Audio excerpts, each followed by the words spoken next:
चलिए, कैसे हैं हमारे प्रिय दोस्तों, कैसे हैं? आई होप आप सब लोग बहुत अच्छे होंगे। क्लास 10th की तैयारी आप सभी लोगों का काफ़ी अच्छा चल रहा होगा और अच्छा चलना भी चाहिए, क्योंकि हमने जो सपना देखा है 400 प्लस जाने का, उसमें कहीं बाधाएं नहीं होना चाहिए। और उसी को पूरा करने के लिए यहाँ जो हम सब आपदा चैप्टर से लिए थे, वो आपदा का छठा चैप्टर आपदा और सह अस्तित्व के हमने पहला वीडियो दे दिया था और ये हमारा दूसरा वीडियो है। ठीक है, अगर हम सभी लोगों को 400 प्लस अगर ले जाना है तो आपदा का 12 से 15 नंबर का प्रश्न हमें कंप्लीट करना होगा। ठीक है, और इसी के लिए हम चलिए आ गए हैं। प्रश्न हमारा 13वां क्या कह रहा, 12 तक हमने दिया था कि 26 दिसंबर 2000 ईस्वी को भुज में कितनी तीव्रता वाली भूकंप आई थी। गुजरात का भुज एक जगह है, वहां पर 2001 ईस्वी में बोला जा रहा कितनी तीव्र भूकंप आई थी। 6.9, 5.9, 4.9 या 7.9। तो उसकी तीव्रता थी 6.9। ठीक है, आप प्रश्न को हमेशा याद रखें। और ये याद कैसे कीजिएगा, इधर 26 लिखा हुआ ना, 26 दिसंबर, तो ये 26 से याद रख लेना कि इसका जो लास्ट का अक्षर जो 6 है ना, उसको 6.9, तो इसीलिए हमारा पहला आंसर ये हो गया। चलिए आगे आते हैं, क्या कह रहा है, इंडियन प्लेट खिसकने की दर क्या है। मतलब कहने का मतलब जो हमारी पृथ्वी है ना, वो तो प्लेटों से बना हुआ पृथ्वी है, जो क्या है उसी में एक प्लेट का नाम हमारा इंडियन प्लेट है, वह कितना खिसकता है। तो ए कहता है 1 से 3 सेंटीमीटर प्रति वर्ष, बी कहता है 2 से 4 सेंटीमीटर प्रति वर्ष, और सी कहता है 3 से 5 सेंटीमीटर प्रति वर्ष, और डी कहता है 4 से 6 सेंटीमीटर प्रति वर्ष। तो जो इंडियन प्लेट है वह 3 से 5 सेंटीमीटर प्रति वर्ष खिसकता है। ऑप्शन सी हमारा सही हो जाएगा। चलिए 15 नंबर प्रश्न आते, क्या करा, इनमें से कौन मानव जनित आपदा है। देखिए हम पहले ही बताएं, आपदा दो प्रकार के होंगे, एक मानव के द्वारा अगर उत्पन्न आपदा को मानव जनित आपदा कहेंगे, और दूसरा प्रकृति के कारण उत्पन्न आपदा को प्राकृतिक आपदा कहते हैं। इसमें प्रश्न पूछा है मानव जनित आपदा कौन है, मतलब मानव के गलती के कारण उत्पन्न आपदा कौन है। आतंकवाद किसके कारण होगा, मानव या प्राकृतिक। तो देखिए आतंकवाद मानवीय आपदा है, युद्ध मानवीय आपदा है, कोई भी दंगे हो गए सांप्रदायिक, ये भी मानवीय आपदा है। इनमें से सभी, जब ऊपर का तीनों सभी अगर मानवीय आपदा है तो आंसर डी हो जाएगा, इनमें से सभी। चलिए 16 नंबर प्रश्न पे आ जाते हैं, क्या कह रहा, राजस्थान में जल संग्रहण के लिए कितने हेक्टेयर तक के वाटर क्षेत्र की पहचान की गई है। कितनी हेक्टेयर, 50 हेक्टेयर, 60 हेक्टेयर, 70 हेक्टेयर या 75 हेक्टेयर। तो वो 50 हेक्टेयर तक की क्या की गई है, सेट क्षेत्र की पहचान की गई है। ऑप्शन ए हमारा सही हो जाएगा। 16 नंबर प्रश्न देख लीजिए, क्या कह रहा, भूमिगत जल के समुचित उपयोग के लिए कौन सी सिंचाई पद्धति अपनाई गई है। मतलब जो भूमिगत जल के समुचित उपयोग, मतलब पृथ्वी से जो जल निकाला जाए उसका अच्छे तरीके से समुचित अगर उपयोग करना है तो सिंचाई की पद्धति कौन सी होनी चाहिए।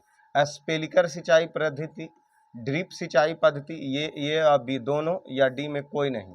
तो देखिए ऊपर का दोनों सिंचाई पद्धति अच्छा है, कब, जब भूमिगत जल का अगर हम सब समुचित उपयोग करने चाहते हैं तो ऑप्शन सी हमारा सही हो जाएगा। चलिए 18 नंबर प्रश्न देखिए, क्या कह रहा, आपदा प्रबंधन निम्न में से किस सूची के अंतर्गत आता है। देखिए राज्य और केंद्रों के बीच में शक्तियों का बंटवारा किया गया है ताकि झगड़ा ना हो सके, और इसीलिए राज्य और केंद्र के शक्ति के बीच में 3 सूचियां बनाई गई है, एक संघ सूची, दूसरा राज्य सूची, तीसरा संवर्ती सूची। संघ सूची के विषय पे निर्णय लेने का अधिकार केंद्र सरकार के पास है, और राज्य सूची पर निर्णय लेने का अधिकार राज्य सरकार के पास है। और एक संवर्ती सूची बच गई, तो कुछ विषय ऐसे हैं जिस पर केंद्र सरकार भी निर्णय लेते हैं और राज्य सरकार भी निर्णय लेते हैं, दोनों मिलकर के। इसीलिए ये प्रश्न पूछ रहा कि अगर आपदा प्रबंधन है, इनमें कौन सी सूची में शामिल किया गया, केंद्र सूची में, राज्य सूची में, संवर्ती सूची में, या इनमें से कोई नहीं। तो यह संवर्ती सूची का एक विषय है, क्योंकि आपदा प्रबंधक पर राज्य सरकार भी एक्शन लेंगे और केंद्र सरकार भी एक्शन लेंगे। ठीक है, इसीलिए आंसर इसका सी हो गया।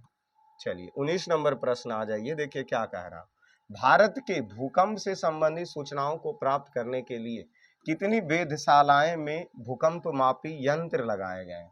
मतलब कहने का मतलब ये प्रश्न ये पूछ रहा है ना, हमें हमारा ये प्रश्न पूछ रहा है कि भारत में भूकंप से संबंधित सूचना को अगर प्राप्त करना कि भूकंप कब आने वाला है, कब जाने वाला है, कब क्या होगा, तो इससे जो संबंधित कितनी वेधशालाएं लगाई गई है।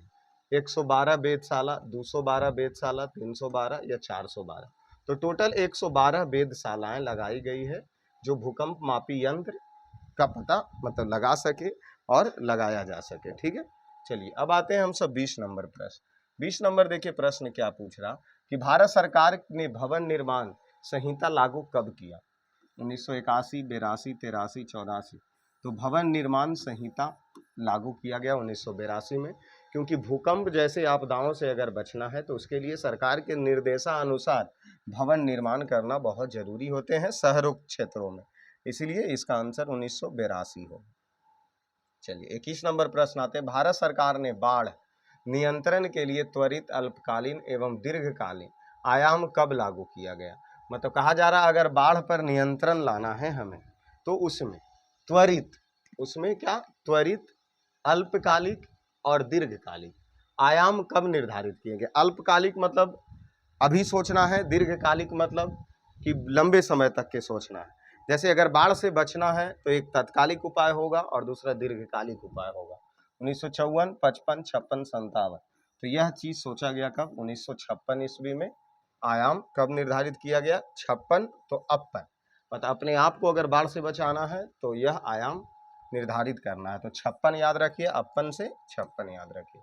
चलिए आगे आइए 22 नंबर प्रश्न, सुनामी प्रभावित क्षेत्र में भवन निर्माण कहाँ करना चाहिए? जहां सुनामी आती है, अर्थात सुनामी हमेशा समुद्र के किनारे आएगी, समुद्र तट के निकट, समुद्र तट से दूर, समुद्र के से दूर ऊंचाई पर या कोई जगह नहीं। तो समुद्र तट से दूर चले जाइए और हल्का ऊंचा होना चाहिए। ठीक है, ऑप्शन हमारा क्या हो जाएगा? सी हमारा हो जाएगा, समुद्र तट से दूर ऊंचाई पर बनाना चाहिए। ऑप्शन सी हमारा सही हो गया। चलिए 23 नंबर प्रश्न आइए, क्या करा? बाढ़ से सबसे अधिक हानि होती है फसल को, पशु को, भवन को या सभी को? तो बाढ़ है जो सबको हानि पहुंचाएगी, इसलिए डी हमारा सही आंसर हो गया। चलिए 24 नंबर प्रश्न लेते हैं, आपदा प्रबंधन का प्रमुख घटक क्या है? आपदा प्रबंधन का प्रमुख घटक क्या? स्थानीय प्रशासन, स्वयंसेवक प्रशासन, गांव तथा मोहल्ले के लोग, और डी का कहना इनमें से सभी। तो आपदा में सब लोग साथ आते शामिल होते हैं। जब आपदा आती है अगर किसी के साथ तो बचाने के लिए स्थानीय लोग भी होते हैं, स्वयंसेवक संगठन भी होता है, गांव एवं मोहल्ले के लोग भी होते हैं और सब मिल को बचाते हैं। तो इनमें से सभी आंसर सही हो जाएगा। तो ये हमने आपदा का सभी प्रश्न कंप्लीट किया। लगभग अच्छे वीडियो चले गए हैं, पर चैप्टर से 2-2 वीडियो से ज़्यादा चली गई है।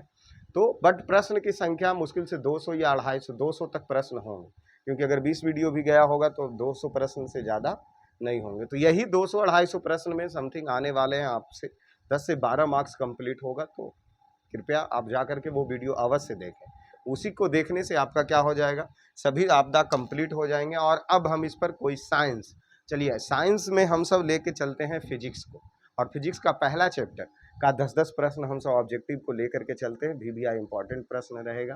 तो चलिए आप सभी लोगों को क्लास में जुड़े रहने के लिए हमारे तरफ से दिल्ली से धन्यवाद। इसी प्रकार बने रहिए।